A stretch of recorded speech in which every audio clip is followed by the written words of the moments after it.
એવી રીતના લખનऊના બે નવાબ पहले आप कहने में गाड़ी छूट गई थी कहीं हम लोग भी तो वो भूल नहीं कर रहे ना। सेम એવી જ રીતના ક્યાંક રિટાયરમેન્ટ પ્લાનિંગ કરવામાં કાલ કરશું એ ભૂલ આપણે તો નથી કરી રહ્યા ને।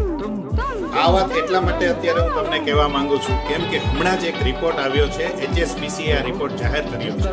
એ રિપોર્ટ મુજબ એવું કહેવામાં આવે છે કે જો તમારે ઇન્ડિયામાં કમ્ફર્ટેબલી રિટાયરમેન્ટ થવું હોય તો આજની તારીખે તમારી પાસે પૈસા જોઈએ 3.5 કરોડ રૂપિયા। સાંભળવામાં થોડીક મોટી વાત લાગે આ 3.5 કરોડ રૂપિયા, પણ ઇન્ડિયાની કમ્પેરમાં બીજા કન્ટ્રીમાં આનાથી પણ વધારે રિટાયરમેન્ટ માટે પૈસા જોઈએ।